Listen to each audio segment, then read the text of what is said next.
두로와 시돈에 관한 말씀인데 23장 1절에서 7절까지 한 절씩 교독하겠습니다. 두로에 관한 경고라. 다시스의 배들아, 너희는 슬피 부르짖을지어다. 두로가 황무하여 집이 없고 들어갈 곳도 없으며 이 소식이 기띔 땅에서부터 그들에게 전파되었음이라.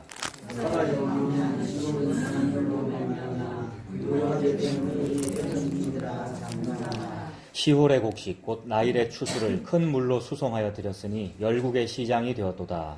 시돈이여는 부끄러워할지어다.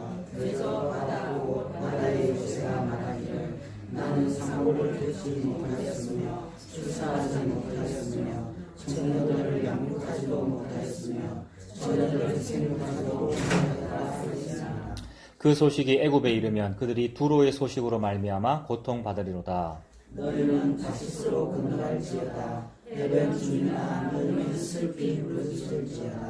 이것이 옛날에 건설된 너희 히락의 성 곧 그 백성이 자기 발로 먼 지방까지 가서 머물던 성읍이냐. 아멘.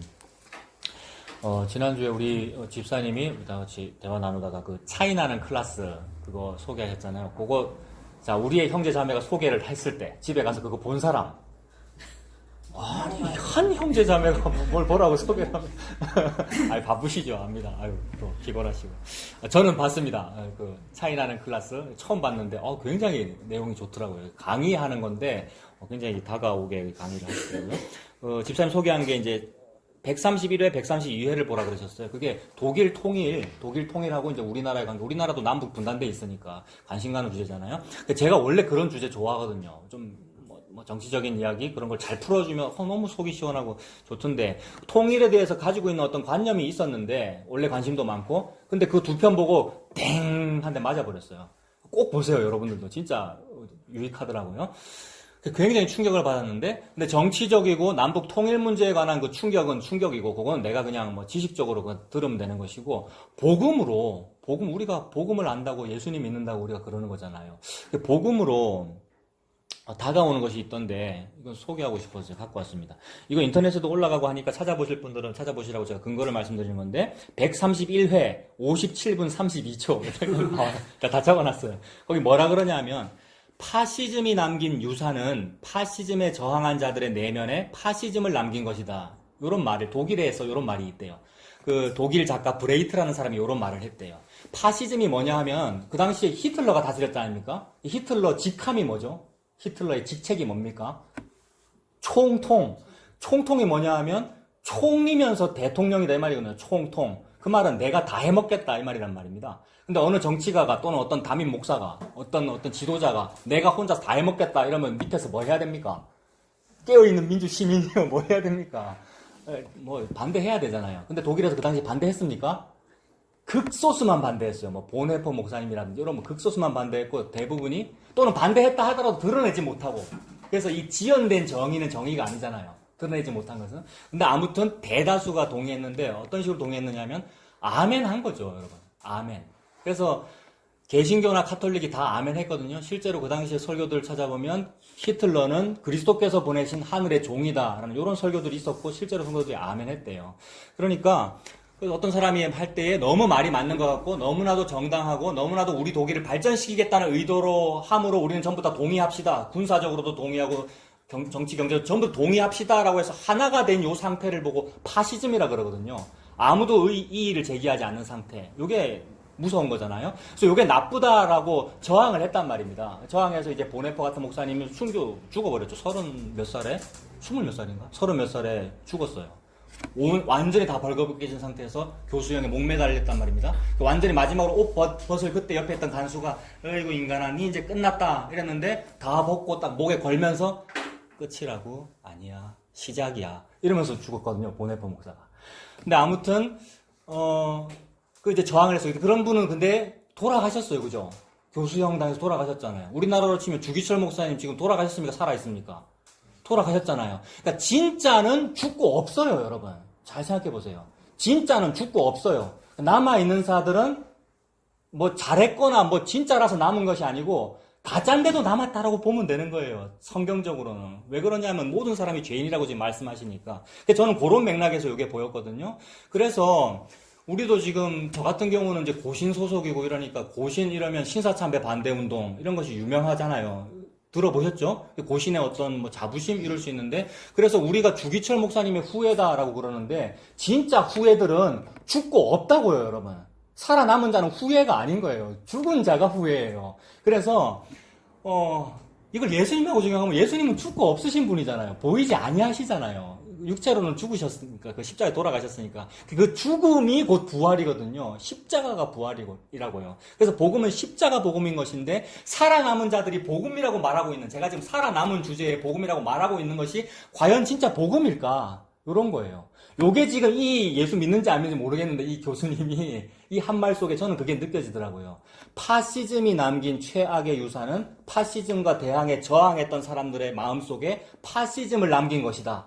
열심히 저항하고 데모하고 신나 뿌리고 뭡니까 히틀러한테 화염병 던지고 해서 결국 해방되고 저항한 사람, 레지스탕스 저항한 사람들의 시대가 왔는데 그들의 마음속에 여전히 파시즘이 남아있더라. 이거 해결을 못 해주더라는 거예요. 이건 뭘 드러내는 거냐면 사람이 그래 라는 걸 드러내는 거잖아요. 그럼 이건 지금 성경 말씀이 아니잖아요. 이 사람이 한 말은. 근데 성경에도 그리 돼 있으니 저는 그게 보이더라는 겁니다. 어디 성경에 어디 그리 돼 있는가? 66권 전체가 다 그렇게 돼 있죠. 하나님은 예수라고 하는 사람과 예수가 아닌 사람을 딱 대비시키고 있는 거거든요. 그래서 예수만 사람이고 예수라는 사람을 보여주기 위하여 그림자인 사람들이 있는 거거든요. 저와 여러분들. 그래서 우리 같은 사람은 아니고 예수는 맞다라는 걸 드러내고 있는 거지 않습니까? 그래서 율법 주신 거잖아요. 저와 여러분들이 아니라는 걸 드러내기 위하여 율법이 나한테서 딱 오면 아닌데도 내가 맞아라고 연기하는 사람은 요걸 다 지켜낼 것이고 아니네요가 느껴지는 사람은 못 지켜내서 부딪혀서 죽는 거 아니에요. 그게 십자가의 길이고요. 그래서 이렇게 죽는 그 사람을 죽인 분도 예수님이고 예수님이 구원한다는 십자가의 이야기 아닙니까? 그래서 모든 사람이 죄인이라는 얘기를 그렇게 하더라는 겁니다. 그럼 방금 시사적이고 정치적으로 파시즘에 대한 얘기였는데 그걸 복음으로 해석해서 파시즘이라는 말을 죄로 바꾸면 어떻게 되느냐 하면 죄가 남긴 최악의 유산은 죄와 싸운 자들의 내면에 죄를 남긴 것이다. 이렇게 되거든요. 내가 죄와 싸웠습니다, 여러분. 차경민 목사가 죄와 싸웠다고요. 예? 한번 나와봐봐. 누가 좀 죄와 좀 제대로 싸워봤어요. 제가 지금 무슨 말 하고 있는지 이해되십니까? 우리가 소위 말하는 기존 교회, 기존 교단에서 열심히 싸웠다고요. 저 같은 경우는 10년 동안 어떤 식으로 싸웠냐면 아까 말씀드린 대로 하고 싶은데 말도 못하고 벙어리 3년, 귀머거리 3년 또 뭐죠? 시집살이. 그 3년, 9년 하고 마지막 1년에 드러내서 쫓겨났다고요. 근데 그게 저한테는 뭐냐면 자기 의거든요. 그래서 늘 그게 자기 의예요, 그게. 근데 잘한 거잖아요. 내가 잘한 거잖아요. 나는 개혁주의고 나는 복음이고요. 저 목사가 잘못했고요. 근데 그러고 나서 내가 쫓겨난 그 일이 그거 잘한 거예요. 잘한 건 맞아요. 그런데 내 안에 그 죄가 해결이 안 됐더라는 거죠. 파시스트와 싸우던 사람 속에 파시즘이 있는 것처럼. 그래서 과연 그러면 내가 지금 그게 느껴졌는데 말씀이 그렇게 말하는가? 말씀이 그렇게 말해요. 66권 전체가 네가 죄인이다라는 말을 지금 하고 있는 거잖아요. 나는 가끔씩 말하고 싶죠. 에이, 나 복음을 위해서 그랬는데요. 개혁주의를 위해서. 저는 진짜 개혁주의를 위해서 그랬거든요, 여러분. 고려신학대학원은 대한예수교 장로회로서 칼빈의 후예고 개혁주의 교단이고 그리고 대부분이 장로교인 아닙니까? 여러분들이 진짜 깨어있는 성도면 따져야 돼요. 대한예수교 장로회라고 적혀있는데 왜 칼빈주의를 안 합니까? 라고 따지셔야 했다고요. 혹시 따져보셨어요? 그러니까 요것 말고 뭐 복음이나 이런 거로는 많이 따지셨죠? 집사님도 그렇고. 집사님 옛날에 또 다른 걸로도 좀 따지셨는데, 그렇죠?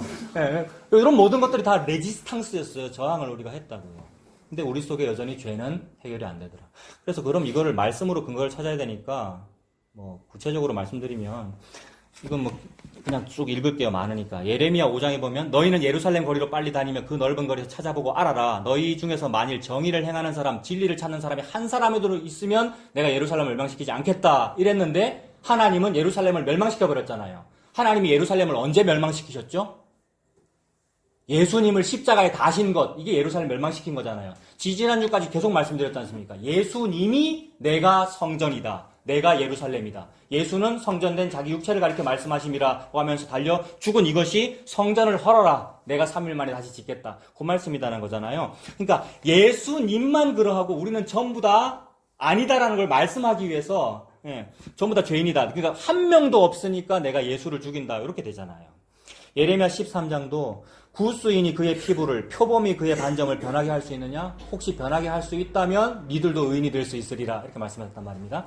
구스인은 아프리카 흑인을 말하는데 그 흑인의 피부를 하얗게 스스로 자기가 자기 피부를 바꿀 수 있느냐? 또는 표범이 자기 반점을 다른 모양으로 바꿀 수 있느냐? 못한다. 그것처럼 나도 내 죄를 어찌할 수가 없다. 파시즘에 저항한 내 속에 있는 이 파시즘을 내가 어찌할 수 없다. 죄와 더불어 싸워서 피 흘리기까지 싸워서 쫓겨난 내 속에 있는 그 죄를 내가 해결을 못한다. 이 얘기잖아요. 요래서 예수님 온 거예요, 여러분. 요래서. 다른 게 아니고. 설교를 길게 할 필요도 없고, 해결이 안 되니까 예수가 태어난 거고, 해결이 안 되니까 예수님이 십자가 지신 거라고요. 그거 믿으면 그게 복음입니다, 여러분. 그래서 예수님 십자가 앞에 그것 때문이군요. 그것 때문이고, 그게 목표군요. 죄를 없애는 거. 그래서 아들을 낳으리 이름을 예수로 하라. 이는 그가 자기 백성의 죄를 구원한다, 구속한다. 자기 백성의 죄를 용서하시는 거군요. 그래서 예수라는 이름 이응시읒 발음 들어간 예수, 호세아 이응시읒 들어간 여호수아 이응시읒 들어간 발음이 구원. 그 구원이라는 말은 해결되지 아니하는 그 죄로부터의 구원. 그걸 말하는 거더라는 거죠. 성경은 전부 그 얘기를 하고 있습니다. 내 안에 있는 그 죄.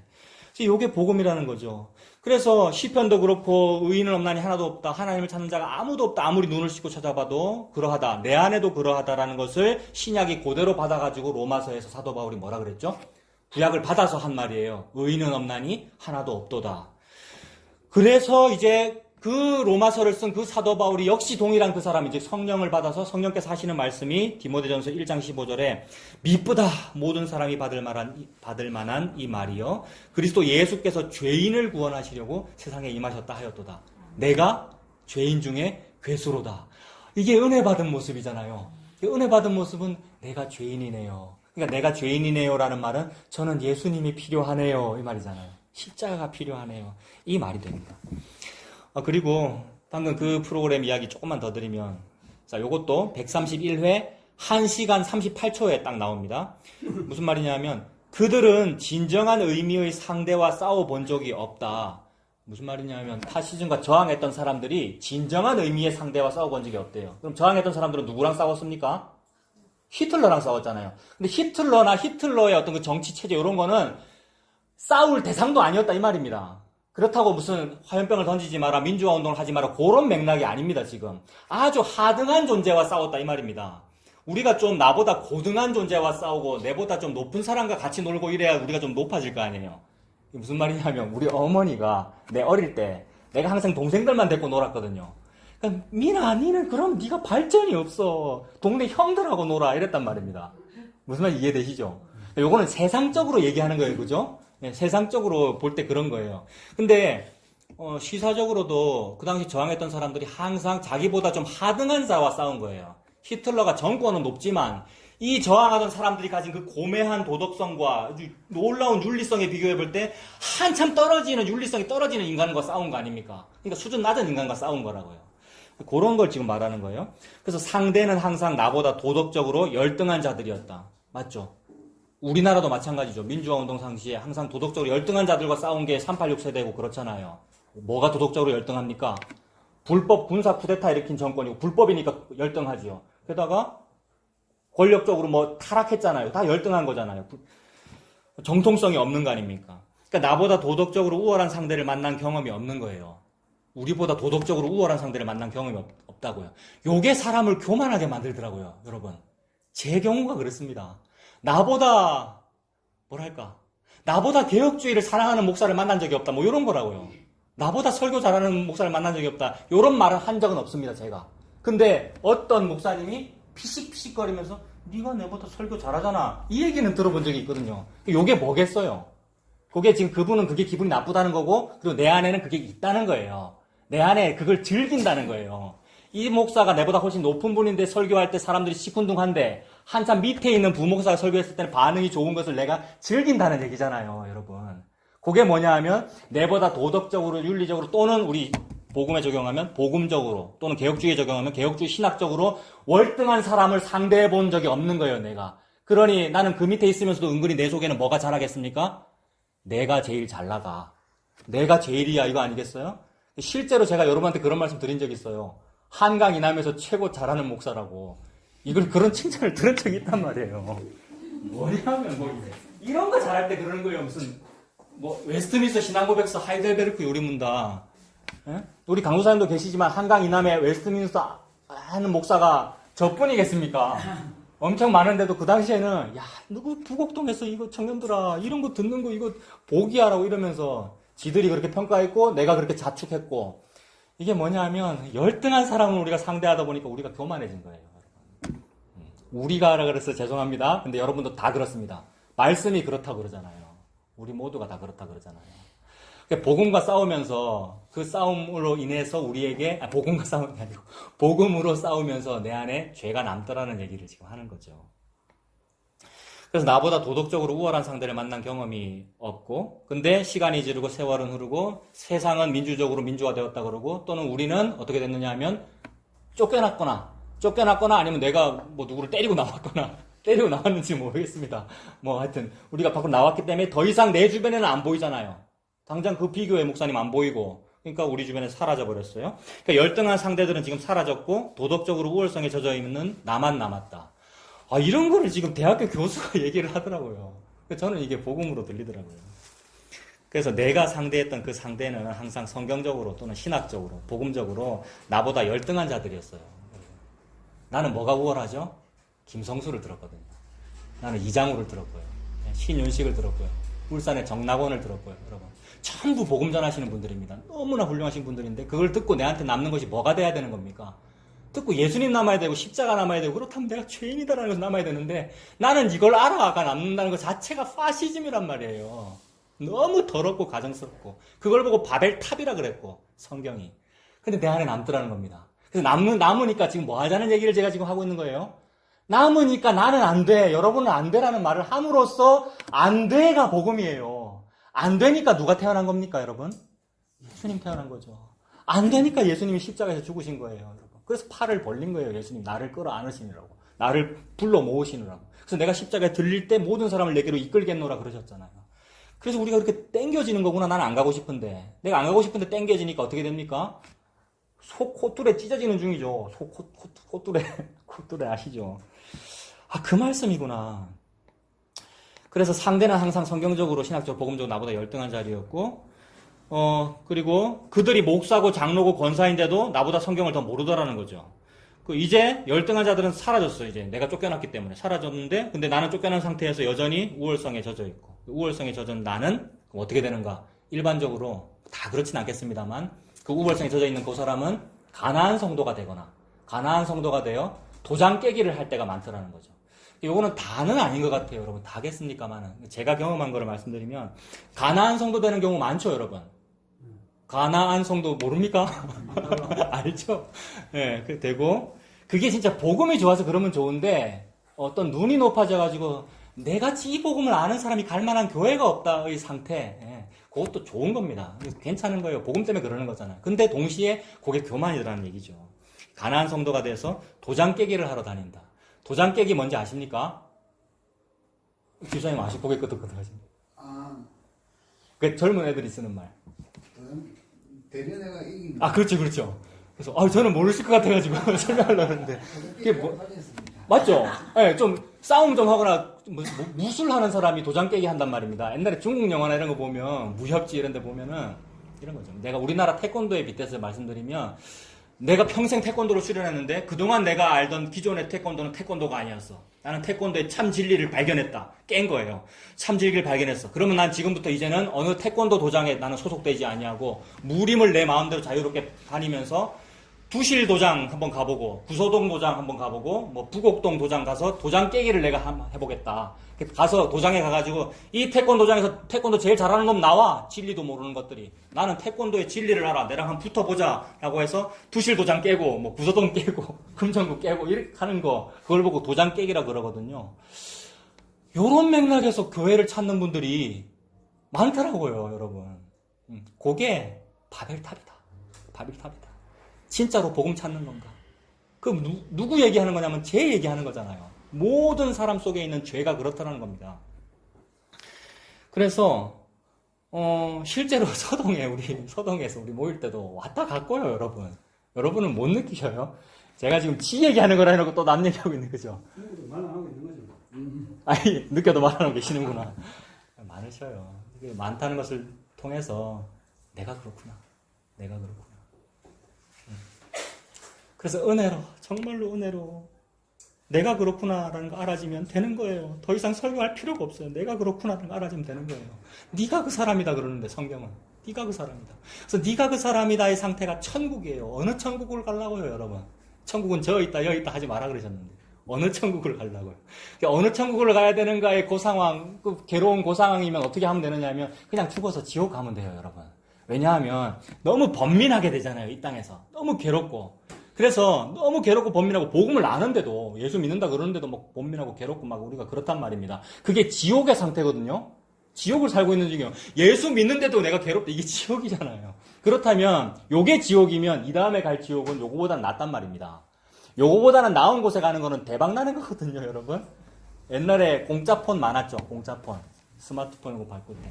저 항상 공짜폰만 썼는데 공짜폰 바꾸는 이유는 뭐냐 하면 비용은 똑같은데 요금이 지금이나 다음 달이나 똑같은데 지금보다는 나은 폰으로 바꿔주니까 바꿨거든요. 근데 공짜폰이 성능 좋은 거 있었어요, 옛날에?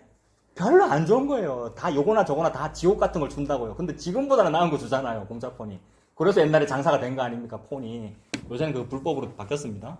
그러니까 지금보다는 낫단 말입니다. 그 지옥은.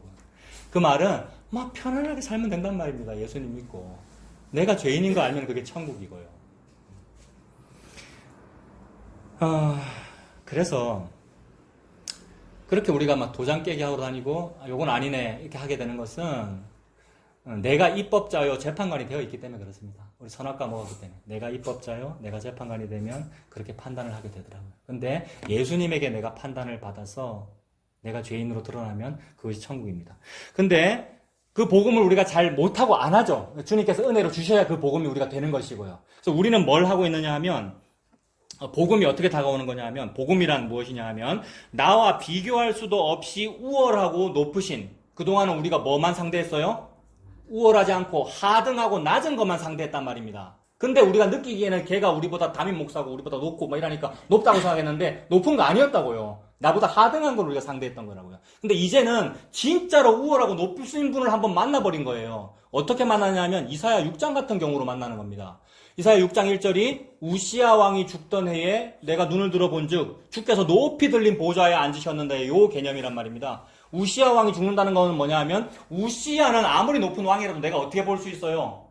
걔도 사람이고 내도 사람인데 이렇게 볼 수 있잖아요, 평면으로. 또는 혹시 내가 단상 위에 높이 올라가면 이렇게도 볼 수 있잖아요. 그게 우시야란 말입니다. 근데 문둥병 걸려서 죽었어요. 죽던 해에 내가 본즉 높이 들린 보좌에 앉으셨다. 그 높이 들린이라는 말을 그 어떤 구약학자는 그 히브리어로 해석해 주던데 요거를 말하더라고요, 여러분. 진짜로. 뭘 봤다가 요렇게 본 게 아니고 이렇게 봤다는 말입니다. 너무 높아가지고. 그걸 예수님을 그렇게 표현하는 거거든요. 너무 높이 들린 보좌에 계신 그분을 봤는데 너무 높고 너무 크니까 육안에 다 안 들어오고 뭐만 겨우 봤습니까, 이사야가? 성전에 스친 옷자락만 겨우 봤다라는 표현이 이사야 6장이거든요. 그러고 나서 십자가가 제시되는 거죠. 십자가가 뭐예요? 듣기는 들어도 알지 못하며 보기는 보아도 깨닫지 못하도록 말해라가 십자가거든요. 이게 이사야 6장이잖아요. 이렇게 복음이 전달되는 겁니다. 나는 하등한 사람 상대하고 있는데 너무 고등하고 너무 높고 우월한 어떤 분이 제시되더라는 거예요. 그 우월하고 높으신 예수님이 제시됐는데 어떻게 제시되느냐 하면 예수님이 나보다 한참 열등한 분으로 나타나더라는 겁니다. 너무 높으신 분인데 한참 열등한 분이 되셔가지고 나하고 태권도 겨루기 한 겁니다. 내가 지금 뭐 하고 있는데 도장 깨기 하고 있는데 그 높으신 분이 하등한 자가 되어가지고 내랑 태권도 겨루기 한 겁니다. 그래서 나는 여함 깨고 깨다가 예수도 만났단 말입니다. 예수도 깨야죠. 그래서 개 패듯이 패서 죽여버렸다라는 얘기가 복음이더라는 거죠. 내가 도장 깨기 하느라고 예수도 죽였다는 거죠. 근데 사실은 요거 다 죽이고 나서 마지막에 예수 죽인 게 아니고 내가 처음부터 예수를 죽였기 때문에 이런 일들이 펼쳐진 겁니다. 여러분 역사가 막 여러 가지가 막 있다가 나중에 중간에 AD 30년경에 예수님 십자가 딱 있고 그 다음에 또 뭐뭐 있지만은 사실은 뭐가 시작입니까? 예수님이 시작이잖아요. 예수님이 시작이고 구약이 있고 신약이 있는 거잖아요. 그러니까 이게 먼저 있었던 거예요. 우리의 죄가 예수님 죽인 그 일이 먼저 있다고 이렇게 보면 되는 거죠. 그래서 시공간을 초월한다는 얘기가 그 얘기죠. 그래서 우리가 그 예수님을 죽여버렸다는 얘기입니다. 그런데 복음은 뭐냐 하면 내가 그렇게 예수를 죽였는데 그 예수 죽임이 나에게 구원이 될 줄이야. 이걸 누가 알았는가? 아무도 모르기 때문에 이 땅의 통치자들은 아무도 모르기 때문에 알았으면 십자가에 달지 않았으리라 그랬잖아요. 그래서 나는 모르고 나도 모르고 그의 죽음이 나의 구원이 될 줄이야. 이걸 몰랐다. 나는 근데 그를 죽여버렸다. 이 상태가 되니까 그냥 할 말이 없는 거죠. 유구무원. 나는 그를 죽여버렸는데 그 죽여버린 그 사건이 나에게 구원이 될 줄이야. 그럼 유구무원이 되는 거죠. 이 모든 얘기가 뭐냐 하면 내가 죄인이라는 얘기구나. 우리가 죄인이고 죄인이니까 우리에게 예수님이 필요하구나. 그 예수님을 펼치신 거구나. 어떻게 해요? 어떤 때는 광야 만나로, 어떤 때는 부스러기 똥으로, 주인의 상에서 떨어지는 떡 부스러기로, 여러분. 어떤 때는 이슬로, 하늘에서 내려오는 비로, 만나와 메추라기로 그렇게 하나님께서 펼치고 계시는구나 라는 얘기입니다. 우리가 죄인이라는 얘기입니다. 그래서 아까 말씀드린 거 한 번 더 읽어드리면 디모데전서 1장 15절에 미쁘다 모든 사람이 받을 만한 이 말이여 그리스도 예수께서 죄인을 구원하시려고 세상에 임하셨다 하였도다. 죄인 중에 내가 괴수니라. 죄인 중에 내가 괴수구나. 남들 도장 깨게 하는 거 얘기했는데 차 목사 네가 그렇구나. 내가 그렇구나. 이렇게 됩니다. 그래서 우리가 죄인이라서 다른 방법이 아닌 오직 예수님의 십자가로 구원하신다는 말, 예수님 십자가 이야기를 펼치시기 위해서 우리를 죄인이라고 정죄하십니다. 기분 나쁘게 하려고 그러는 게 아니라 기분 되게 나쁘려고 하게 그러는 거예요. 하나님이 지금. 그 목적은 예수님 십자가를 제시하시려고. 예수님 십자가를 제시하려고 너는 죄인이야 라고 말씀하십니다. 그래서 이사야서 시작부터 유다에 대해서 얘기했는데 하늘이여 들으라 땅이여 귀를 기울여라. 하늘 땅은 왜 불렀습니까? 하나님이? 내 너무 기가 찬다. 속내 사람들 한번 들어봐. 이 말이잖아요. 응? 유다족이 지금 죄인인데 죄 안 졌다 한다. 하늘아 들어라 땅아 귀를 기울여라. 동네 사람들 이 말이잖아요. 응? 유다 죄인이라는 얘기를 하면서 동시에 뭐 죄인이라고 얘기하고 있어요? 주변국들 레바논, 베니게, 후로, 시돈, 암몬, 애굽 전부 다 얘기하고 예루살렘 성전 얘기하고 또 전부 다 얘기하고 그래서 유다 죄인이라는 얘기하고 전부 다 죄인이라는 얘기하면서 예수님 십자가 드러내는 거잖아요. 그렇다면 유다나 얘네들이나 다 뭐 필요하다는 얘기예요?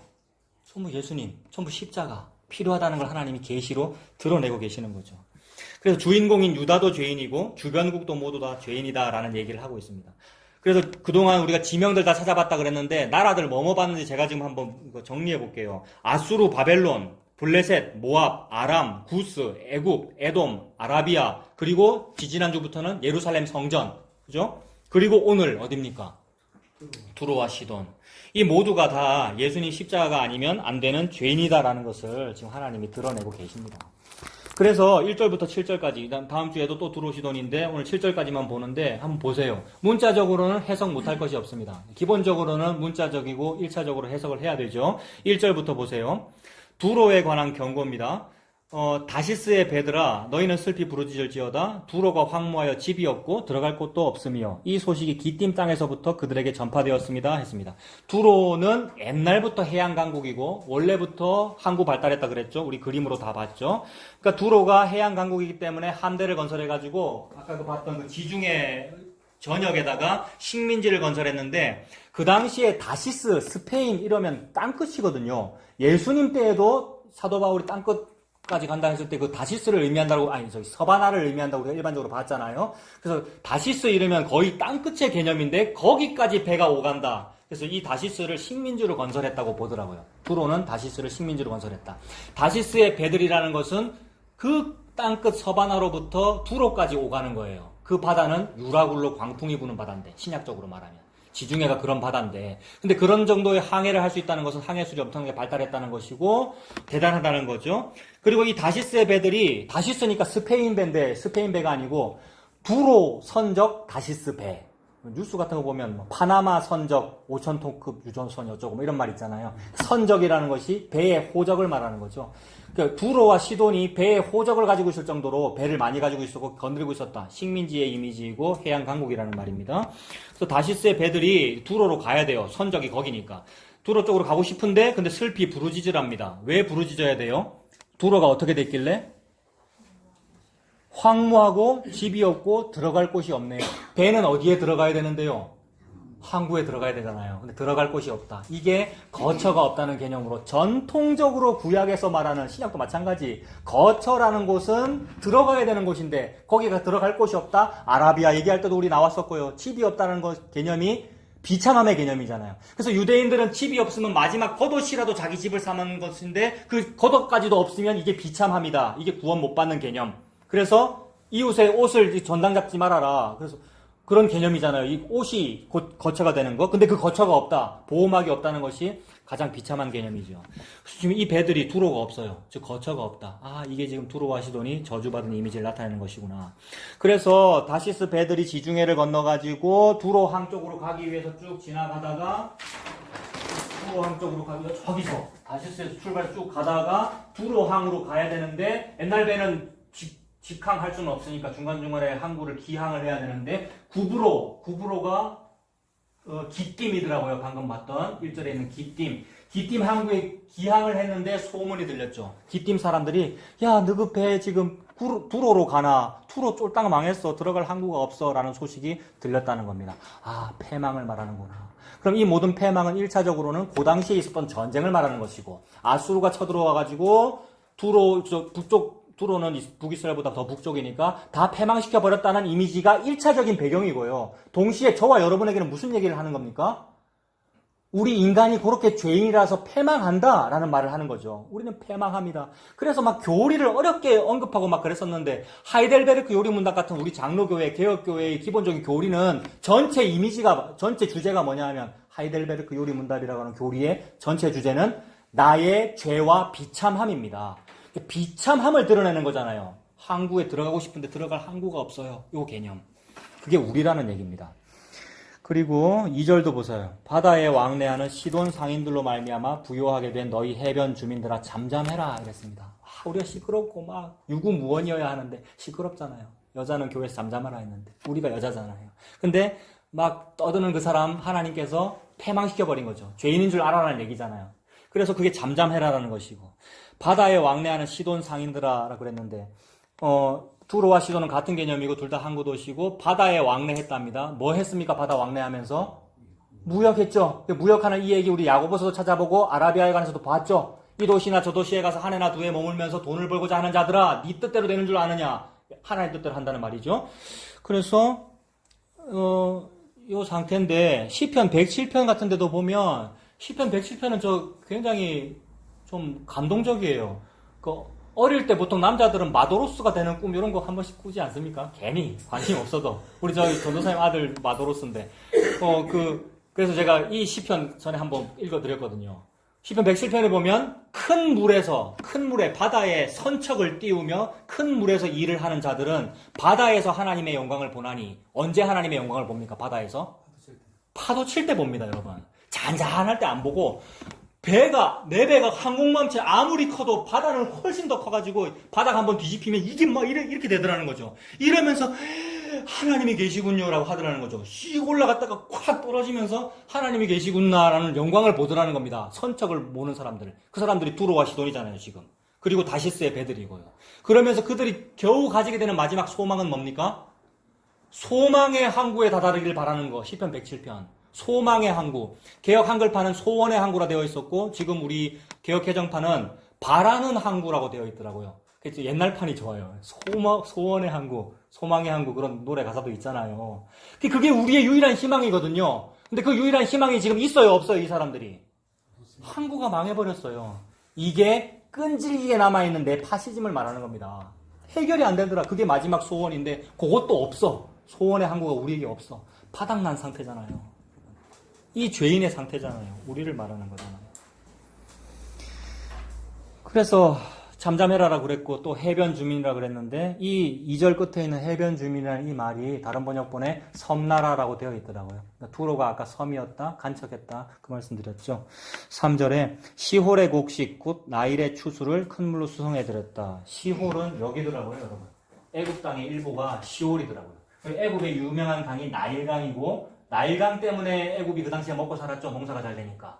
그리고 요 지도만 봐도 나일강이 이어서 이렇게 흘러가는데 지중해로 이 지도만 봐도 나일강의 삼각주가 잘 안 보이시겠죠? 요만큼이 다 삼각주예요. 삼각주 전체가 이스라엘만 해요. 여러분. 낙동강 유역이 농사 잘 되는 게 삼각주라서 그런 거죠. 충적토니까 비옥해가지고. 근데 그 비옥함이 이스라엘만 하다고요. 그러니까 얼마나 농사가 잘 되겠어요. 그걸 가지고 시홀의 농토라고 그러고 시홀의 곡식이라고 그러는데 시홀의 곡식을 바다로 지중해로 수운해 와가지고 두로와 시돈으로 갖고 왔을 거 아니에요. 그래서 마진 붙여가지고 또 다른 나라에 팔고 이게 무역 아닙니까?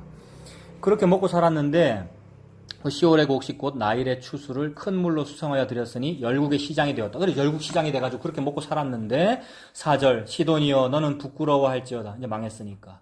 대저 바다 곧 바다의 요새가 말하기를 나는 산고를 겪지 못하였으며 출산하지 못하였으며 청년들을 양육하지도 못하였으며 처녀들을 생육하지도 못하였다 하였습니다. 두로와 시돈 이러면 상징적인 것이 바다죠. 게다가 바다의 뭐랍니까? 4절에는 바다의 요새, 그죠? 항구니까 바다의 요새겠죠. 이거 여러 해석들이 있던데 이 바다 또는 바다의 요새는 지중해를 말한다 이렇게도 볼 수 있습니다. 지중해가 바다니까. 근데 지중해가 어미고 이 어머니가 두루와 시돈이라는 자식을 낳았다 이렇게 볼 수 있어요. 이거 문학적인 해석이고 말 되죠. 바다로부터 태어나서 바다를 터전으로 삼고 사는 거잖아요. 근데 그 바다가 지금 독백으로 외치기를 내는 산고를 겪은 적이 없는데요 이렇게 말했대요. 이게 무슨 뜻입니까? 애를 낳아놓고 내는 애 낳은 적이 없다. 이 말은 버리는 것이고 비참하다는 이미지고 그죠? 내 애가 아니다는 얘기잖아요. 이거 패망의 이미지입니다. 동시에 바다의 요새가 이렇게 독백을 했다 그러니까 바다의 요새는 두로 시돈 같은 게 바다의 요새일 거 아닙니까? 자기 스스로도 나는 지금 애가 없어요. 여러분 성경에서 아이가 없다는 것이 저주죠.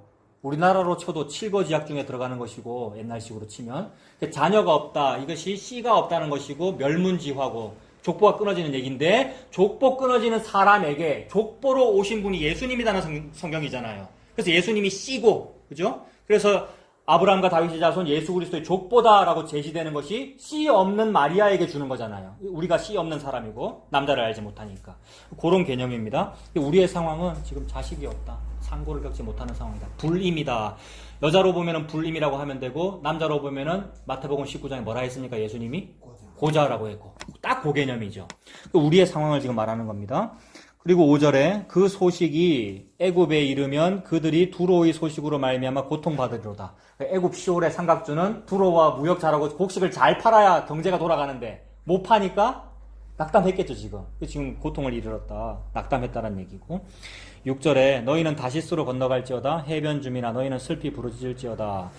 여기서 너희는 요 베니게 전체를 말합니다. 두로 시돈 전체다. 두로 시돈 다 망하게 되었으니까 베니게 주민들은 이제 어떻게 해야 살겠어요? 혹시 옛날에 다시스 쪽에 식민지라도 건설해놨다면 할 수만 있으면 빨리 거기라도 도망가라 이렇게 되는 거죠. 일본 후지산에 화산 폭발해가지고 일본이 침몰하면 옛날에 그런 소설 영화 있었죠. 일본 침몰하면 일본 사람들 어디 가서 살고 싶어 합니까? 우리나라. 그래서 우리나라 정복하려고 그러는 거 아니에요. 모릅니까? 이게 음모론인데 네. 그런 영화가 있었잖아요 옛날에 그죠? 그런 것처럼 너가 지금 망했다는 거예요. 두로시도 망했으니까 뭐 너가 식민지 좋다며 그거 건너가라 이런 말이죠. 건너가라는 얘기고 동시에 6절에 그 건너갈지어다라는 말이 10절에 있는 10절은 다음 주에 볼 건데 10절에 나일같이 너희 땅에 넘칠지어다라는 말이 있습니까? 네, 요거하고 연결되더라고요. 너 땅에 넘쳐라라는 말이 농사지어라는 말로도 해석이 되더라고요. 원어가 그렇대요. 그래서 이거는 뭐에 대한 반대말이냐면 바다에 대한 반대말입니다. 바다에서 너가 지금 믿고 놀고 있는데 아니 땅에 가야 될 상황이네 라고 어떤 조소 비웃는 거죠 지금. 땅에 넘쳐라는 말이 땅에 가라 또는 땅을 갈아서 농사 짓고 살아라. 바다는 더 이상 니들의 희망이 안 된다 이 말이죠. 그래서 예, 다시 6절로 가면 그 다시스로 건너갈지어다라는 말이 그 뜻입니다. 해변 주민아 해변 주민 아까 뭐라고 해석된다 했습니까? 섬사람 그죠? 섬 주민아 너희는 슬피 부르짖을지어다. 이것이 옛날에 건설된 너희 희락의 성 곧 그 백성이 자기 발로 먼 지방까지 가서 머물던 성읍이냐? 라고 했습니다. 오늘 7절까지 본다고 했는데 7절의 이미지가 뭐예요 여러분? 7절에 요 말하는 분의 말투가 어떤 겁니까? 야 이게 지금 희락의 성이라고 요 말투 맞죠? 이것이 지금 옛날에 건설된 너희 희락의 성 곧 그 백성이 자기 발로 먼 지방까지 가서 머물던 성읍이냐? 라고 조소하는 것이고 비웃는 것이고 그의 비참함을 드러내는 거지 않습니까? 아 두로와 시돈이 쫄딱 망했구나. 그 두로와 시돈은 지금 유다와 동격으로 하나님 말씀하고 계시는데, 아, 우리가 망했구나. 선민이라고 자부하던 자들이 망했고 복음한다고 자부하던 자들의 속에 죄가 있구나라는 말씀을 2019년에 지금 하시는 거죠, 우리에게. 내가 두로와 시돈이구나 라는 그 말입니다. 그래서 우리는 내가 좀 괜찮다. 내가 뭐 잘 짓고 잘 짓세. 우리 집 잘 짓세. 사상 누각 지으면 안 되잖아요. 어디 위에 집을 지어야 됩니까? 반석 위에. 반석이 뭡니까? 담임 목사님의 가르침이죠, 반석이. 예? 반석, 뭡니까? 신학의 정통과 그것이 반석이잖아요. 아니고, 예수 그리스도, 십자가, 믿음, 그게 반석이잖아요. 그래서 그거 알고 그렇게 했는데, 그것도 아니더라고 깨시는 이 깨어짐, 요게 십자가더라는 거죠. 그거 하려고 지금 깨고 계시는 거예요, 도장 깨기. 나는 지금 예수 죽이고 있는데, 그 예수를 죽이고 도장 깨기 해서 죽인 그 일이 나의 죽음이고, 십자가에서 날 당기셨으니까, 나의 죽음이고, 그것이 나의 구원이 될 줄이야. 라면서 쭈리야 라면서 유구무원이 되는 이런 상태로 하나님 만드시는 거죠. 그래서 7절까지 다 보았습니다. 7절의 마지막 뉘앙스가 뭐라 그랬습니까? 이게 성이야? 이게 지금 네가 반석 위에 지었다는 그 성읍이냐? 라고 집이냐? 이렇게 말씀하셨는데, 집이라는 개념은 정통적으로 유대의 문화, 히브리 원어에서 집 이러면 그거는 가치 없는 거더라고요. 집 이러면 예루살렘 성전이어야 가치가 있더라고요. 그래서 성전이 진짜 집이에요. 그럼 그 성전의 개념에서 하나님의 처소라는 개념이 나오고 그게 지성소 아닙니까? 그게 확장이 아니라 그 이미지로 천국을 보여주시는 것이고요. 하나님의 나라. 그러니까 집이 곧 하나님의 나라죠. 우리가 지금 하나님의 나라를 만들었다. 내가 하나님의 나라를 산다. 그걸 우리는 신약적인 용어로 교회라고도 하고 내가 그러는데 이게 집이냐? 이게 천국이냐? 이게 교회냐? 이게 하나님의 나라냐? 라고 말씀하시는 거죠. 진짜 하나님의 나라가 뭔지를 보여주려고 지금 그러시는 거죠. 그래서 그러면 뭐가 하나님의 나라입니까, 여러분? 뭐가 소망의 항구입니까? 투로와 시돈이 원래 소망의 항구였는데 그것도 소망의 항구가 지금 아니라고 비참하다고 그러셨으니까 뭐가 항구이며 뭐가 천국이며 뭐가 교회이며 무엇이 믿음입니까? 1절부터 7절에서 우리가 그걸 찾아낼 수 있는데 방금 보았던 산고를 겪지 못한다, 아들을 낳지 못했다, 요거 가지고도 복음으로 우리가 가져갈 수 있어요. 근데 그건 다음 주에 한번 해보고 1절에 뭐라 그랬습니까? 뭐가 없고 뭐가 없다 그랬습니다. 1절에. 아, 그렇네요. 요 얘기하고 지금 이게 성읍이냐라는 말하고 연결하면 되잖아요. 집이 없고 들어갈 거처가 없다. 거처, 정처, 정주할 처소, 영주할 처소. 우리 지난번에도 봤잖아요. 아, 그렇게 연결할 수 있겠네요. 그래서 이 집이 없고 들어갈 곳이 없는 요게 인류의 문제입니다. 여러분, 점점 우리가 나이 먹고 있는데 제가 여기서 제일 동생이고 어린데 저는 잘 못 느끼죠. 근데 나이 점점 더 드시면 느껴질 거 아닙니까? 우리가 죽는데, 그리고 우리 예배 시작할 때도 돌아가신 분 이야기도 했지만 돌아갈 곳이 있는 게 그게 복이잖아요. 거처가 있다. 내가 돌아갈 영주할 처소가 있다. 이것이 최대의 복인데 지금 그게 없다. 인류에게는 그게 없다. 라고 지금 하나님이 말씀하시는 거죠. 이게 재앙이고 이게 진짜 재앙입니다. 이게 진짜 재난입니다. 할 수만 있으면 보험 들어서 산재 보험이라도 들어서 피할 수 있으면 피해야 되는데 이거는 어떤 보험으로도 못 피하는 재난이잖아요, 여러분. 거처가 없는 이 재난. 집이 없고 들어갈 곳이 없는 게 소망이 없는 겁니다. 갈 곳이 없는 거잖아요. 비참하죠. 나에게 천국이 없다. 나에게 참된 교회가 없다. 다른 말로 하면 나에게 예수님이 없다. 여러분, 나에게 예수님이 없다. 그게 바로 지옥입니다. 아까 말씀드린. 이게 지옥이니까 그 상태로는 그냥 고민 더 하지 말고 지옥 가면 된다고요. 왜냐하면 여기보다 더 나으니까. 여러분, 이 말은 지옥 가라는 얘기가 아니고 예수님 믿고 천국 가자는 얘기잖아요, 여러분. 그래서 그 예수님이 없다라는 그 상태가 우리의 모습입니다. 그러니 뭐라고 하면 되냐 하면 주님, 저는 거처가 없어요 라고 하면 됩니다. 하나님, 저 거처가 없어요 이렇게 말하면 되잖아요. 자기 고백이죠. 솔직한. 제가 죄인이에요 라는 고백이잖아요. 근데 그런 고백은커녕 오히려 거처를 자기가 만들어요. 이게 하나님의 말씀이에요. 니들이 지금 성전은 저렇게 돼 있는데 판벽한 집에 거하는 것이 가하냐? 이랬잖아요. 내가 내 거처를 만들어요. 우리가 다 탄식도 하면서 동시에 난 거처가 없네요 탄식하면서 다 자기 앞가림 다 하고 계시잖아요. 그걸 해야 되고 막 번민하고 고민한다고 하면서 나름 자기 생각은 가지고 있어요. 우리가 그게 뭐냐면 각기 자기 소견에 옳은 대로 하고 있는 중이에요. 그래서 각기 자기 소견에 옳은 대로 하고 있는 중이니까 하나님이 뭘 하셨냐면 각기 소견에 옳은 대로 하도록 놔둬요. 놔뒀기 때문에 백성이 왕 세웠어요. 그래서 하나님이 왕 세운 거죠. 그러니까 놔둬서 왕 세우게 만들었으니까. 그래서 왕 세움으로써 하나님은 무슨 일을 하고 계시는 겁니까? 하나님이 사람 통해서 왕 세우게 해가지고 다윗 세우게 해가지고 예수 태어나게 하는 거잖아요. 하나님은 사람이 하는 일 그거 다 사용해가지고 그대로 사람에게 예수님의 십자가만 줍니다. 그러니까 하나님께서 그렇게 일하고 계시죠. 이것이 우리에게 구원으로 다가오기를 바랍니다.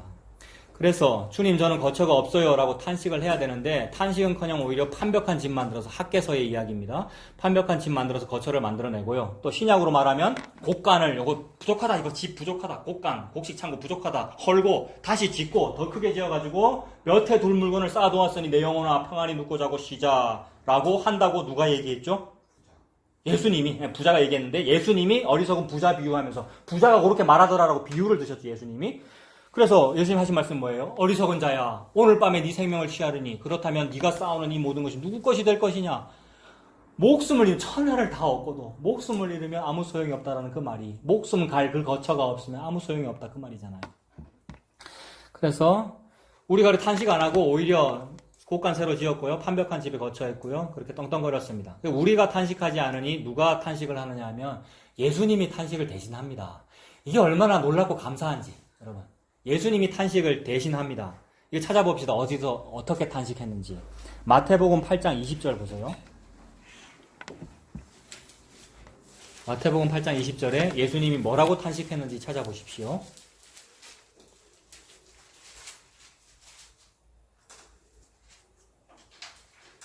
자, 찾으셨습니까? 마태 8장 20절. 예수님이 뭐라고 탄식합니까?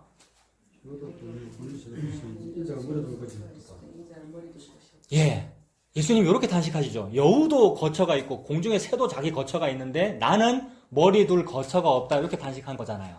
그러니까 예수님이 지금 머리를 둘 거처가 있으셔야 이건 좀 뭔가 기대어 쉰다 이렇게도 볼 수 있겠고 집이 필요하다 내가 거처가 필요하다 이런 뜻도 되잖아요.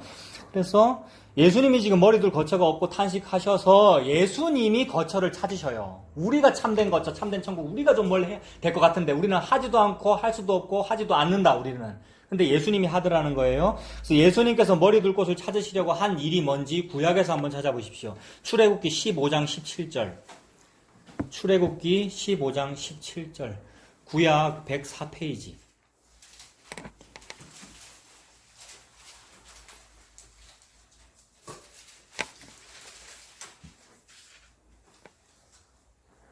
자, 거처를 없다 하셨으니까 머리 둘 곳이 없다고 하시면서 머리 둘 곳을 찾으신 일이 뭡니까? 15장 17절에 여러분 읽어보세요. 다 같이. 주께서 주의 권명으로 주를 거스르는 자는 쏟고 자, 다시요. 출애굽기 15장 17절. 다른 데 읽으시는 분도 계신다. 자, 15장 17절 다 같이. 주께서 백성을 인도하사 그들을 주의 기업의 산에 심으시리이다. 여호와여 이는 주의 처소를 삼으시려고 예비하신 것이라. 주여 이것이 주의 손으로 세우신 성소로소이다. 아, 그렇구나. 여러분, 출애굽기는 옛날 BC고 아까 예수님 말씀하신 거는 이제 예수님 시대 AD니까 이게 시공간이 안 맞다 이러는데 안 맞지 않죠. 하나님 앞에는 시공간의 의미가 없습니다. 그죠? 그러니까 예수님이 지금 머리 둘 곳이 없어서 예수님이 요 일을 출애굽기에 일을 하신 거예요. 거처를 삼으시려고 주의 백성을 인도하여 내서 열재앙 일으킨 것도 예수님이고 홍해 가른 것도 예수님이고 광야 생활하게 한 것도 예수님이고 그죠? 뭐 하시려고? 거처 삼으시려고 주의 백성을 하나님의 성산에 심어서 하나님의 거처 삼으시려고 그러니까 머리를 거기다 두려고 우리 예수님이 머리를 사람한테 예수님이 머리를 이렇게 기대어 두려고 구원을 했대요. 그래서 그게 주의 손으로 세우신 성소로소이다 이랬습니다. 요거 보여주려고 광야에서는 텐트로 뭐 만들어라 그랬죠? 지성소, 성소, 성막 만들어라 그랬고 나중에는 벽돌로 뭐 만들었습니까? 성전 만들었고 그게 나중에는 예수님의 십자가로 허물어져 버리는 것이고 죽음으로써 예수님이 다시 만드는 거잖아요. 3일 만에. 그게 교회, 하나님의 백성. 그러므로 하나님의 백성이 내 처소다. 내가 거기에다가 머리를 두려고 내가 원래부터 내가 처음에 시작한 거야. 하나님이 알파와 오메가, 예수님이 알파 오메가 되셔가지고 처음부터 끝까지 요 일을 지금 하고 계시는 중이죠. 그러므로 처소가 없어요. 들어오시더니 내 소망의 항구였는데 내가 없어요. 라는 사람은 뭐 믿고 살면 됩니까? 예수님이 만드신 요 처소 믿고 살면 되죠, 여러분. 하나님이 지금 그 말씀을 하시는 거죠. 그래서 이걸 하시려고 예수님이 태어나신 것이고 이걸 하시려고 십자가에서 죽으신 것이기에 예수님이 복음서에서 이렇게 말합니다. 요한복음 14장 보십시오. 신약 171페이지 요한복음 14장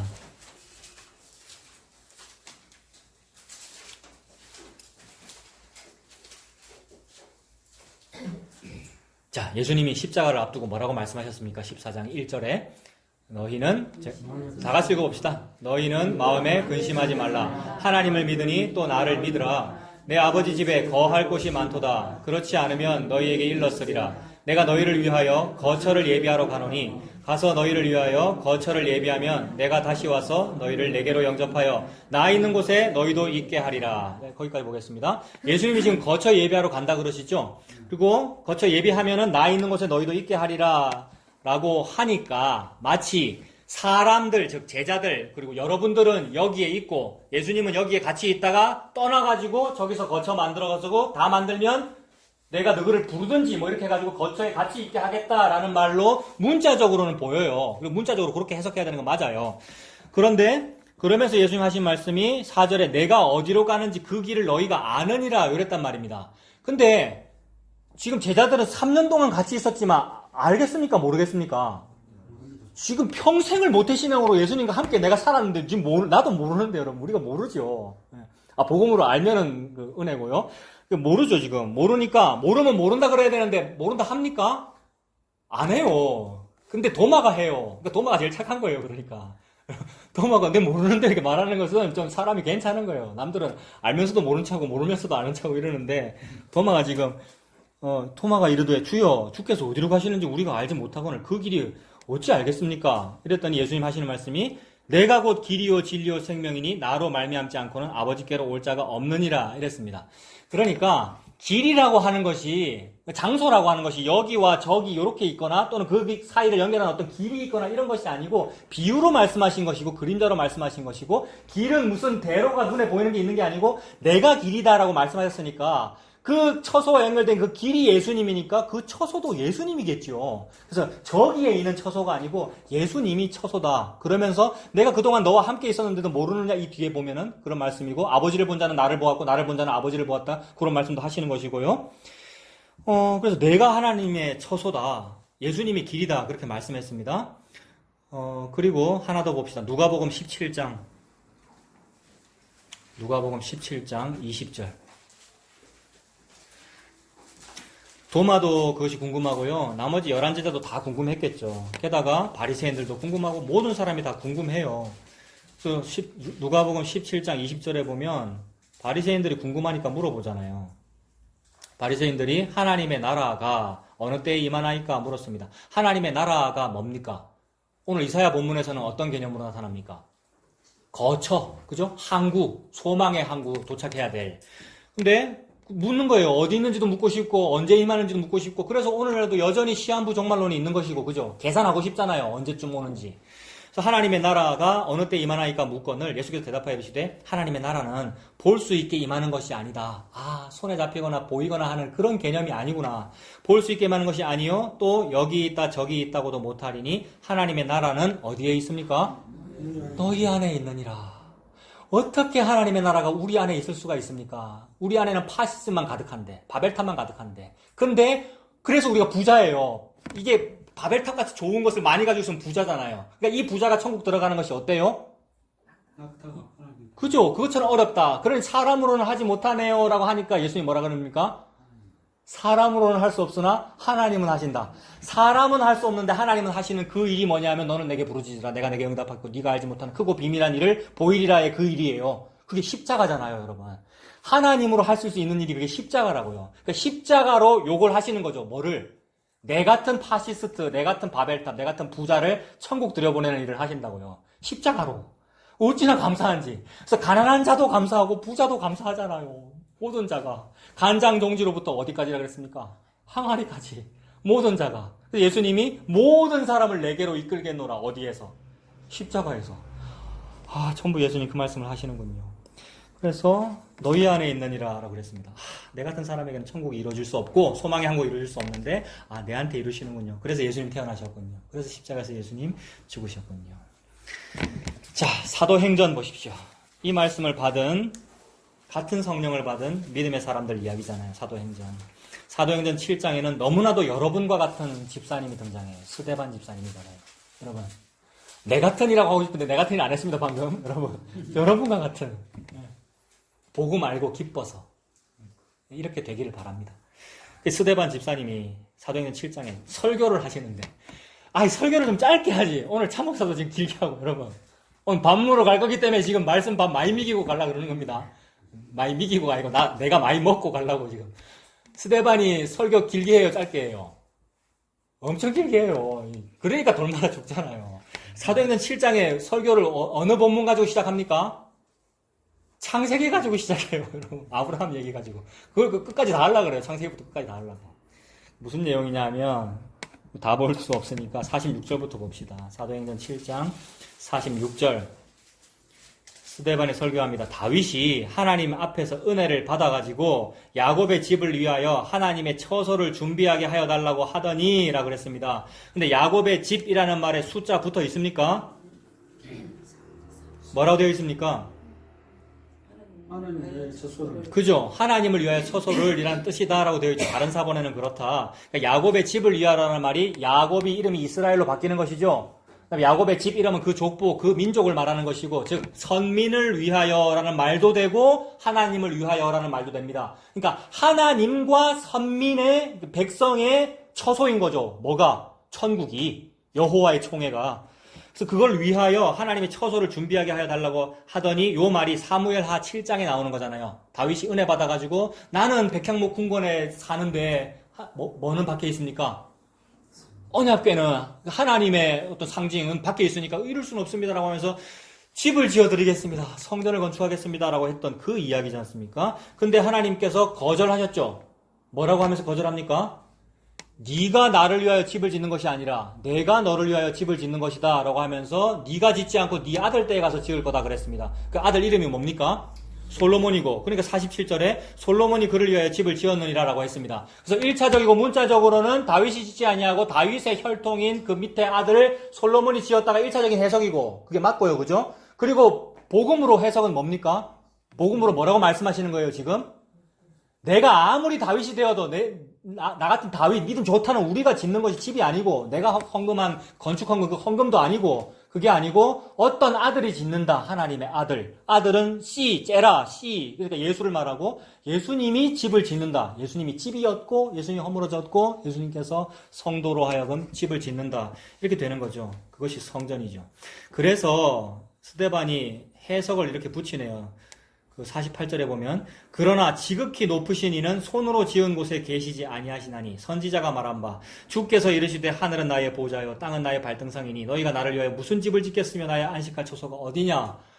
여러분 요런 말 하면 이거 실제로 구약에 다 적혀져 있는데도 요거를 인간이 설교한답시고 요걸 언급을 하면 구약 좋아한다는 사람이 요걸 미워해요. 그죠? 왜냐하면 할 수만 있으면 헤롯과 함께 힘을 합쳐가지고 어떻게 좀 성전을 더 잘 지어볼까, 벽돌을 어떻게 좀 잘 쌓아볼까, 이걸 46년간 하고 있는데 이건 집도 아니다라고 하니까 여러분 죽이고 싶잖아요. 그렇게 되는 거죠. 그래서 하나님은 손으로 지은 곳에 계시지 않는다. 나의 소망의 항구가 어디 있느냐, 내 보좌가 어디 있느냐, 하늘이 내 보좌고 땅은 나의 발받침대인데 무슨 니들이 나를 위해서 집을 짓겠느냐, 나의 안식할 처소가 어디냐, 이렇게 말씀합니다. 다윗이 집을 지은 것이 아니라 아들 솔로몬이 지었고요. 그 말은 우리가 처소를 마련해내는 것이 아니라 우린 지으면 지을수록 모래 위에만 짓지 않습니까? 우리가 하는 것이 아니라 하나님의 아들 예수님이 처소가 되시는 것이고, 영광스럽게도 나 같은 것을, 여러분, 나와 같은 사람은 개가 먹어야 할 약을 내가 먹어야 되는 상황이잖아요.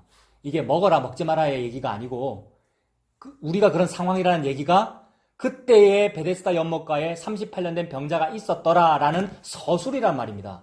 그래서 우리가 할 수만 있으면 이 약도 먹어보고 저 약도 먹어보고 해야 되는 게 우리잖아요. 우리가 그렇다는 것을 드러내는 거죠. 그래서 우리가 개와 같은 사람이다 이 말입니다. 그런데 영광스럽게도 그 사람을 처소 삼았다는 얘기잖아요. 그 사람을 거처 삼았다. 소망의 항구로 하나님이 삼으셨습니다. 그러므로 예수님이 나를 처소 삼으시려고요. 즉 예수님이 자기 머리 둘 곳으로 삼으시려고 나에게 찾아오셨습니다. 그 나가 두로와 시돈인데, 내가 두로 시돈인데 예수님이 두로 시돈으로 찾아오셨어요. 실제로 이제 문자적으로도 두로 시돈으로 찾아갔는가를 우리가 또 알아보면 또 은혜가 되겠죠. 문자적으로 실제로도 두로 시돈에 예수님 갔습니까? 갔어요. 구약에서는요. 이미 다 얘기했잖아요. 이거 제가 여기 왜 이렇게 썼겠어요, 여러분? 내가 쓴 게 중요한 게 아니고 하나님이 구약에 이거 왜 썼겠어요? 여러분. 그때에 이스라엘에 수많은 과부가 있었어도 엘리야 엘리사 시대 때. 여러분. 왜 하나님이 엘리야 보내서 왜 가라 그럽니까? 국경선 넘었는데. 무슨 말 하고 싶은 거예요? 예수님이 그랬다는 얘기잖아요. 내가 사렙반데, 내가 두로인데, 내가 시돈인데 예수님이 왔다는 말이지 않습니까? 그 부분들 읽어보고 마치겠습니다. 예수님이 언제 그랬냐면 예수님 어떤 육신의 고향 태어난 곳은 베들레헴입니다만 자라나신 곳이 나사렛이니까 나사렛이 어떤 연고지잖아요. 고향이잖아요. 갔더니 어떻게 되죠? 예수님이 배척받죠. 자, 요셉 첫째 아들 아이가 이랬단 말입니다. 박 집사님 첫째 아들 현수 아이가 이랬단 말입니다. 첫째 아들 그 말이죠. 그래서 예수님을 배척했단 말입니다. 그래서 배척 받으시니까 그래도 나사렛은 유대 땅인데 갈릴리 지방이지만 어떤 하나님 나라 범주 안에 있는데 거기를 떠나 이방으로 가시려고 예수님 하신 말씀이 누가복음 4장 25절부터인데 제가 읽어드릴게요. 내가 참으로 너희에게 이르노니 엘리야 시대에 하늘이 3년 6개월간 닫히어 온 땅에 큰 흉년이 들었을 때에 이스라엘에 많은 과부가 있었으되 엘리야가 그중 한 사람에게도 보내심을 받지 않고 오직 시돈 땅에 있는 사렙다의 한 과부에게 뿐이었다. 이렇게 말합니다. 이거 열왕기 17장에 나오는 사르밧 과부 이야기. 사르밧이 사렙다 같은 말이고 과부가 이제 마지막 떡 한 번 만들어 먹고 죽을 가루 조금밖에 없고 기름도 없는데 엘리야가 와가지고 뭡니까? 통에 기름이 떨어지지 않고 그 얘기잖아요. 옛날 이거 가지고 맨날 우리가 부자 되는 거 번영하는 거 얘기했는데 이건 예수님 얘기더라는 거죠. 그래서 보세요. 예수님이 지금 고향 땅에서 배척을 받으시니까 하는 말이 원래는 예수님은 고향을 먼저 구원하셔야 돼요. 예수님은 원래 유대인을 먼저 구원하셔야 된다고요. 유대인으로 오셨고 유대인의 왕으로 나신 분이잖아요. 근데 유대인이 배척을 하니까 배척한 덕분에라 그래야 됩니다. 배척한 덕분에 예수님의 복음이 어디로 가는 거죠? 이방 땅으로 가는 거잖아요. 요렇게 사도 바울이 말하죠. 로마서에서. 그 말을 사도 바울이 왜 하느냐면 너그 이방인들아 잘난 체 하지 말아라 이 말입니다. 원래는 유대인이 먼저가 맞아. 근데 유대인이 배척한 덕분에 이 복음이 니들한테 갔고 이걸 통하여 하나님께서 유대인을 시기나게 해가지고 쟤네들이 먼저 구원받으니까 유대인이 시기질서 나서 나도 예수 믿어볼까라고 혹시라도 되어라고 하나님을 의도한다는 거죠. 그 말은 하나님이 누구나 다 사랑한다는 말이잖아요. 너무 사랑한다는 말이고. 그래서 예수님이 지금 그걸 시작하신 거예요. 사도 바울은 예수님한테 배워서 이걸 하는 거지 않습니까? 그래서 예수님의 복음을 고향이 배척을 하니까 앞으로는 이 복음이 이방으로 갈 거야. 두로와 시돈으로 갈 거야. 그래서 더 올라가면 수리아 안디옥으로 갈 거야. 수리아 안디옥은 이방 선교의 중심지가 될 거야. 거기서 1차, 2차, 3차, 4차 선조 여행 할 거야. 로마로 갈 거야. 그 얘기잖아요. 유대인의 왕으로 오신 예수님이 유대인을 구원하시는 것이 마땅하지만 그들이 예수님을 배척한 덕분에 이방인인 내가 복음을 알게 됐습니다. 여러분. 그래서 기존교회 이러면서 제가 욕을 많이 했는데 가만히 생각해보면 그들이 배척을 한 덕분에 내가 예수 믿었구나. 저는 이렇게 됩니다, 여러분. 그들이 배척을 안 했으면 내가 거기서 좋은 자리 요직을 차지했을 거란 말이에요. 근데 배척한 덕분에 내가 진짜 예수님 믿었구나. 이제 조금 예수 믿으려고 하는구나. 이게 덕분에잖아요. 그 나쁜 인물 때문에가 아니고 덕분에 이렇게 되잖아요. 감사하잖아요, 여러분. 요 표현을 하신 분이 예수님이고요. 그리고 그걸 사도 바울이 그대로 받아서 썼고요. 그래서 그들이 예수님을 배척한 덕분에 이방인인 내가 복음을 알게 되었으니까 내가 할 수 있는 거는 그냥 감지덕지. 이 감지덕지의 상태가 마지막에 불려온 품꾼이 한 데나리온 받고 나서의 상태입니다. 못 받을 것을 내가 받았네요. 이렇게 됩니다. 마가복음 7장 24절부터 두로시돈 얘기를 또 하시는데 이거는 제가 읽어드릴게요. 들어보십시오. 예수께서 일어나사 거기를 떠나 두로 지방으로 가서 한 집에 들어가 아무도 모르게 하시려 하나 숨길 수가 없더라. 이에 더러운 귀신 들린 어린 딸을 둔 한 여자가 예수의 소문을 듣고 곧 와서 그 발 아래에 엎드리니 그 여자는 헬라인이요 이방인이라는 말이죠. 수로보닉의 족속이다. 개와 같이 여김받습니다. 수로보닉에 자기 딸에게서 귀신 쫓아내 주시기를 간구하거늘 예수님이 뭐라고 말합니까? 방금 한 그 말하죠. 너 구원 안 한다. 나는 우리 민족 구원한다. 이 말 먼저 해버린단 말입니다. 얼마나 이거 기분 나쁜 말이에요. 예수께서 이르시되 자녀로 먼저 배불리 먹게 할지니 자녀의 떡을 취하여 개들에게 던짐이 마땅치 아니하니라. 이거 그 뜻이죠. 유대인만 구원하거나 또는 기존 교인만 구원하셔도 우리는 아무 할 말이 없다. 왜냐하면 나는 두로니까. 나는 시돈이니까. 나는 개이니까. 이 말이죠. 근데 여자가 대답하여 이르되 주여 올소이다마는 상 아래에 있는 개들도 아이들이 먹던 부스러기를 먹습니다. 예수께서 이르시되 이 말을 하였으니 돌아가라. 귀신이 네 딸에게서 나갔느냐. 귀신이 나갔다는 이미지는 뭡니까? 구원이고 죄가 해결되었다 이 말이죠. 우리는 귀신이라고 하는 병에 걸렸어요 우리가. 그래서 모든 이가 다 귀신 들린 상태라고요. 아닌 척하고 우리가 삽니다만은 모두가 다 죄라고 하는 불치병에 걸려 있는 거잖아요. 근데 나갔다, 죄가 나갔다, 귀신이 나갔다 같은 이미지이죠. 여자가 집에 돌아가서 본 중 아이가 침상에 누고 다 나왔더라. 귀신이 나갔더라라고 했습니다. 이 똑같은 본문을 병행 본문 똑같은 복음서에서 마태복음 15장은 뭐라고 표현하냐면 뭐라고 했죠? 이 여자 보고 예수님이 네 믿음이 크도다. 그러니까 개와 같은 믿음의 상태, 개가 돼버린 거 너무 안 좋은 상태를 보고 그게 믿음이 크다 이렇게 말씀하시는 거죠. 여자여 내 믿음이 크도다 라고 말씀했습니다. 그리고 또 들어와시던 또 언급하신 게 누가복음 10장에도 있는데 누가복음 10장 13절 마태복음 11장 21절 똑같은 말씀입니다. 제가 읽어드릴게요. 평소에 예수님이 갈릴리 땅 많이 다니면서 뭐 했느냐면 산상수훈도 했고 또 오병이어 기적도 일으켰고 엄청나게 뭐 많이 했죠. 갈릴리에서 기적 많이 하셨죠. 그러니까 그 정도로 기적 많이 베풀었고 그 정도로 설교를 많이 들었으면 사람들이 좀 회개하고 예수 믿을 만도 하잖아요. 그죠? 근데 안 하고 보통 기적이 많이 일어나면 사람들이 뭐 합니까? 기적만 쫓아가죠. 오늘날도 그렇잖아요. 예수님이 그걸 말씀하시면서 화 있을진저 고라시나 화 있을진저 베세다야. 베세다는 오병이어 기적이 일어나는 곳이고 고라시는 갈릴리 주변 지방이고 여러 가지 기적과 설교를 다 산상수훈 들은 사람들이에요.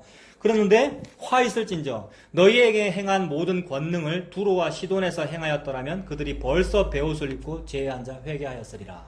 자, 여러분 이걸 어떻게 해석할까? 베세다와 고라신이라는 애가 있고 두로와 시돈이라는 애가 있어요. 두 애가 있는데 하나는 하나님의 백성이고 하나는 개와 같은 이방 사람이에요. 근데 둘 중에 누가 더 나빠요? 개가 나빠요. 그렇게 말씀할 수도 있고 지사님처럼 이쪽이라고 할 수도 있고 예. 뭐 그렇게 할 수 있어요. 그런데 하나님 앞에서는 똑같죠. 개나 여러분 똑같은데 근데 예수님이 일부러 이 고라신과 베세다 보고 야 이 나쁜 놈들아 니들한테 행한 설교와 니들한테 행한 기적을 두로 시돈한테 했으면 벌써 회개했을 거야 라고 말함으로써 듣는 두로 시돈은 괜히 큰일 난 거예요 여러분. 예? 우리 집에 애가 둘이 있는데 큰 애를 보고 막 이래서 뭐라 그러면 작은 방에 있던 둘째 애가 갑자기 막 청소를 하고 막 이렇게 정리하고 된단 말입니다.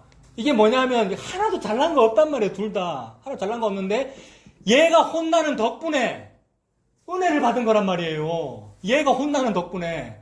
이게 얼떨결에 받은 은혜입니다. 얼떨결에 받은 은혜. 나는 개인데, 수로보니 여인 같은 개와 같은 사람인데. 이게 얼떨결에 받은 은혜, 즉 내가 한 것이 없는데 받은 은혜. 이게 데나리온이고, 한 데나리온이고. 내가 농사 짓지 않았는데 아침마다 떨어져 있는 만나. 이게 예수님이고, 내가 하지 않았는데, 여러분. 그래서 어찌하여 너희들이 받지 않냐고 너희들이 만들어낸 것처럼 자랑하느냐, 고린도전서에서 그랬잖아요. 그래서, 나의 그 죄를 말씀하시는 것이고 회개하라는 말씀이고 그리고 너는 너무나도 은혜를 받았다라는 말씀을 지금 이렇게 하시는 거죠. 그래서 얼떨결에 은혜를 받았고 얼떨결에 제가 혼나는 덕분에 내가 지금 회개하게 됐어요. 이 회개, 이 은혜를 어떻게 말하겠어요? 이 사실 앞에서 다른 할 말이 없잖아요. 그래서 유구무원이고요.